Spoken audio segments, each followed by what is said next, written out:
Hello guys, welcome to my YouTube channel. ഞാൻ ഇന്ന് സംസാരിക്കാൻ പോകുന്നത് ബോഡി ഷേമിങ്ങിനെ പറ്റിയിട്ടാണ്. കുറച്ച് ദിവസം മുന്നേ ഞാനൊരു പോസ്റ്റ് ഇട്ടായിരുന്നു ബോഡി ഷേമിങ്ങിനെ പറ്റിയിട്ട്. സോ ലൈഫിൽ ബോഡി ഷേമിങ് അനുഭവിക്കുന്ന കുറച്ച് പേരെങ്കിലും നമുക്കിടയിലുണ്ടായിരിക്കും. ഇതിനെ പറ്റിയിട്ട് ഇന്ന് സംസാരിക്കാമെന്നാണ് ഞാൻ വിചാരിക്കുന്നത്. സോ എൻ്റെ ഓർമ്മ ശരിയാണെങ്കിൽ ഒരു 5th 6th മുതലാണ് ഞാൻ ഈ ബോഡി ഷേമിങ് അനുഭവിക്കാൻ തുടങ്ങുന്നത്. അന്ന് ഇത് ബോഡി ഷേമിങ് ആണെന്നൊന്നും എനിക്ക് അറിഞ്ഞൂടാ കേട്ടോ. കാരണം അന്ന് ഏകദേശം ഒരു നല്ല വെയിറ്റ് ഉള്ള ഒരു കുട്ടിയായിരുന്നു, നല്ല പൊണ്ണത്തടിയുള്ള ഒരു കുട്ടിയായിരുന്നു ഞാൻ. ഏകദേശം ഒരു 82 kg വെയിറ്റ് ഉണ്ടായിരുന്നു. സോ ഞാൻ വിചാരിക്കുന്നത് ഞാൻ നോർമൽ ആണെന്നാണ്. പക്ഷെ ചുറ്റുമുള്ളവരുടെ കണ്ണിൽ ഞാൻ ഒരു പൊണ്ണത്തടിയുള്ള ഒരു കുട്ടിയായിട്ടാണ് അവരെല്ലാം എന്നെ കാണുന്നത്. സോ ഈവൻ റിലേറ്റീവ്സിൻ്റെ അടുത്തുനിന്ന് വരെ എനിക്ക് ബോഡി ഷേമിങ് അനുഭവിച്ചിട്ടുണ്ട്. എക്സ്പെഷ്യലി ക്വസ്റ്റ്യൻസ് ലൈക്ക്, ഓ എന്തൊരു വണ്ണാണ് ഈ കുട്ടി, എന്തൊരു ബോറാണ് ഈ കുട്ടി എന്താ ഓവർ ഈറ്റിംഗ് ആണോ, ഈ കുട്ടി എങ്ങനെയാണ് നടക്കുന്നത്, ഈ കുട്ടി എങ്ങനെയാണ് ഇരിക്കുന്നത്, അതുപോലത്തുള്ള ക്വസ്റ്റ്യൻസ്. ഒരുപാട് ഹരാസിങ് ആൻഡ് ഇൻസൾട്ടിങ് ആയിട്ടുള്ള ക്വസ്റ്റ്യൻസ് ലൈഫിൽ കേട്ട ഒരാളാണ് ഞാൻ ഈ ബോഡി ഷേമിങ്ങിൻ്റെ കാരണം.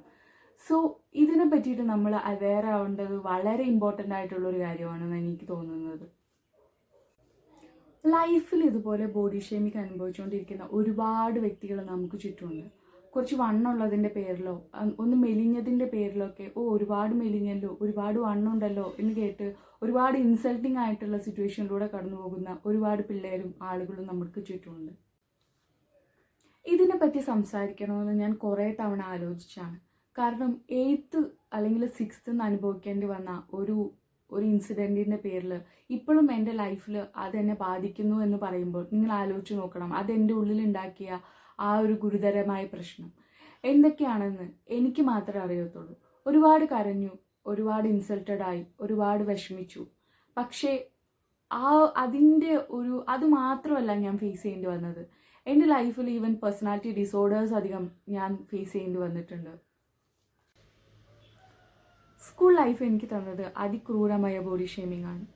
സോ ഞാൻ വിചാരിച്ചു ഞാൻ ശരിയല്ലായിരിക്കും, എൻ്റെ പ്രശ്നം കൊണ്ടാണ്, കുറച്ച് വണ്ണുള്ളത് എൻ്റെ പ്രശ്നം കൊണ്ടാണ്, ഞാൻ ഈ ബോഡി ഷേമിംഗ് അനുഭവിക്കുന്നത് എൻ്റെ പ്രശ്നം കൊണ്ടല്ലേ എന്നൊക്കെയാണ് ഞാൻ വിചാരിച്ചിരുന്നത്. പക്ഷേ ഇപ്പോഴാണ് എനിക്ക് മനസ്സിലാവുന്നത്, ഈ ഒരു ബോഡി ഷേമിംഗ് അനുഭവിക്കേണ്ടി വന്ന ഒരു വ്യക്തിയല്ല ഞാൻ മാത്രമല്ല, ഈ സമൂഹത്തിൽ ഇപ്പോൾ അനുഭവിച്ചുകൊണ്ടിരിക്കുന്ന ഒരു വ്യക്തികളും ബോഡി ഷേമിംഗ് അനുഭവിക്കേണ്ടി വരുന്ന ആളുകളല്ല. എന്താന്ന് വെച്ചാൽ ഒരാളുടെ ശരീരം എന്ന് പറയുന്നത് അവരുടെ സ്വാതന്ത്ര്യമാണ്. എൻ്റെ ഇംഗ്ലീഷ് ടീച്ചറിൽ നിന്നും എനിക്കുണ്ടായത് ഒരു ദുരനുഭവമാണ് ഞാൻ ഇവിടെ ഷെയർ ചെയ്യാൻ പോകുന്നത്. ഡെയിലി ക്ലാസ്സിൽ എന്നെ പറ്റിയുള്ള കളിയാക്കലുകളും കുറ്റപ്പെടുത്തലുകളുമായിരുന്നു. എന്താണ്, പഠിക്കാത്തതുകൊണ്ടൊന്നും അല്ല കേട്ടോ, ഞാൻ അത്യാവശ്യം പഠിക്കുന്ന ഒരു കുട്ടിയായിരുന്നു. എൻ്റെ ശരീരമായിരുന്നു എല്ലാവരുടെയും പ്രശ്നം. ഈ സാറ് ഡെയിലി എന്നെ കളിയാക്കുമായിരുന്നു. ബാക്കിയുള്ളവരുടെ മുന്നിൽ വെച്ച് എൻ്റെ ശരീരത്തെ കളിയാക്കി അവർ ആനന്ദം കൊള്ളുമായിരുന്നു. സോ എനിക്കിതൊരു ഭയങ്കര ട്രോമയായിരുന്നു. ഡെയിലി എനിക്ക് കരഞ്ഞിട്ടാണ് ഞാൻ വീട്ടിലോട്ട് വന്നുകൊണ്ടിരുന്നത്. എനിക്കിതൊരു ട്രോമയായി. ആ ഒരു സമയം എൻ്റെ പേഴ്സണാലിറ്റി പോലും രൂപപ്പെടാത്തൊരു സമയമായിരുന്നു. ഇതെൻ്റെ പേഴ്സണാലിറ്റീനെ ഒരുപാട് ബാധിച്ചു, എനിക്ക് ട്രോമാസ് ഉണ്ടാക്കി. ഒരുപാട് ഞാൻ കരഞ്ഞു, ഒരുപാട് ഇൻസൾട്ടഡായി. അങ്ങനത്തെ ഒരു ഇൻസിഡൻറ്റ് ചെറുപ്പത്തിൽ ഉണ്ടായിട്ടുള്ള ഒരുപാട് പേരുണ്ടായിരിക്കും. എൻ്റെ ഒരു ഓർമ്മ ശരിയാണെങ്കിൽ എല്ലാവർക്കും ഉണ്ടായിട്ടുണ്ടായിരിക്കും. ഈവൻ തടിച്ചതിൻ്റെ പേരിലോ അല്ലെങ്കിൽ മെലിഞ്ഞതിൻ്റെ പേരിലോ മാത്രമല്ല, കളറിൻ്റെ പേരിൽ, വെളുത്തതിൻ്റെ പേരിൽ, കറുത്തതിൻ്റെ പേരിൽ ഇങ്ങനെ ഇൻസൾട്ടഡ് ആയിട്ടുള്ള ഒരുപാട് പേര് നമുക്ക് ചുറ്റുമുണ്ട്. അവർക്കൊക്കെ വരുന്നത് അതിഭീകരമായ ട്രോമാസാണ്. ലൈഫിൽ ഈ ട്രോമാസ് കൊണ്ടാണ് പിന്നെ നമ്മൾ ജീവിക്കേണ്ടത്. ഈവൻ എൻ്റെ ഈ ഒരു ഏജിൽ പോലും വണ്ണം വെക്കുന്നത് എനിക്കൊരു ട്രോമയാണ്. എൻ്റെ ലൈഫിൽ ഇപ്പോഴും ഞാൻ ആ ടീച്ചറെ കാണാറുണ്ട്. പക്ഷേ എനിക്ക് ചോദിക്കണം എന്നുണ്ട്, എന്തിനെന്നെ ബോഡി ഷെയിം ചെയ്തു, ആ ഒരു ചെറുപ്രായത്തിൽ എന്തിനെന്നെ മുറിവേൽപ്പിച്ചു എന്നൊക്കെ എനിക്ക് ചോദിക്കണം എന്നുണ്ടായിരുന്നു. പക്ഷേ എന്തുകൊണ്ടോ എന്നിലെ ഉള്ളിലെ മെച്യൂരിറ്റി കൊണ്ടാണെന്ന് തോന്നുന്നു ഞാനതൊക്കെ വിട്ടു കളഞ്ഞു.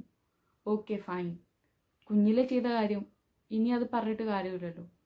പക്ഷേ ഇപ്പോഴും ഞാൻ ഇതുപോലത്തെ ബോഡി ഷെയിമിങ് അനുഭവിക്കുന്നു എന്ന് പറയുമ്പോൾ അത് പ്രതികരിക്കേണ്ട കാര്യമാണെന്നാണ് എനിക്ക് തോന്നുന്നത്. ഞാൻ മാത്രമല്ല, ഒരുപാട് പേര്, ഓ നീ തടിച്ചല്ലോ, ഓ നീ മെലിഞ്ഞല്ലോ, നീ എന്താണ് കഴിക്കുന്നത്, ഇതുപോലത്തുള്ള ക്വസ്റ്റ്യൻസ് നേരിടുന്ന ഒരുപാട് പേരുണ്ട്. എന്തിനാണ് ഇത്തരം ക്വസ്റ്റ്യൻസ്? ഇതിൻ്റെ ആവശ്യമുണ്ടോ നമുക്ക്? ഒരാളുടെ പേഴ്സണൽ ആയിട്ടുള്ള കാര്യങ്ങളിൽ നമ്മൾ എന്തിനാണ് ഇടപെടുന്നത്? ഒരു വ്യക്തിയുടെ വളരെ പേഴ്സണൽ ആയിട്ടുള്ള കാര്യങ്ങൾ തടിക്കുന്നോ മെലിയുന്നോ നിറം വെക്കുന്നോ നിറമില്ലായ്മയോ ഇതൊക്കെ എന്ന് പറയുന്നത് അവരുടെ മാത്രം പേഴ്സണൽ ആയിട്ടുള്ള കാര്യങ്ങളാണ്. ഇതിലെന്തിനാണ് നമ്മൾ ഇടപെടുന്നത്? ഇതിൻ്റെ ആവശ്യമുണ്ടോ സത്യം പറഞ്ഞാൽ? ഇല്ല. പക്ഷെ എങ്കിൽ പോലും സമൂഹത്തിന് ഇതൊരു എന്താ പറയുക, സമൂഹത്തിൽ ഇതിപ്പോഴും നടന്നുകൊണ്ടിരിക്കുന്നു എന്ന് പറയുമ്പോൾ തന്നെ അയ്യേ എന്നാണ് എനിക്ക് ഫീൽ ചെയ്യുന്നത്. കുറച്ച് വളർന്ന് വലുതായപ്പോഴാണ് എന്നിലെ പല പ്രശ്നങ്ങളും ഞാൻ ഐഡൻറ്റിഫൈ ചെയ്യുന്നത്. ഇതിൻ്റെയൊക്കെ റീസൺ അന്വേഷിച്ച് പോയപ്പോൾ എനിക്ക് കണ്ടുപിടിക്കാൻ പറ്റിയത് ചെറുപ്പത്തിൽ അനുഭവിച്ച ട്രോമാസും ബോഡി ഷേമിങ്ങുമാണ്. സോ ഇപ്പോഴും സ്റ്റിൽ ഞാനത് ഫേസ് ചെയ്തുകൊണ്ടിരിക്കുന്നുണ്ട്. സോ ഇനിയെങ്കിലും എന്നെപ്പോലുള്ള ആളുകളെ വെറുതെ വിട്ടൂടെ എന്നാണ് എനിക്ക് ചോദിക്കാനുള്ളത്.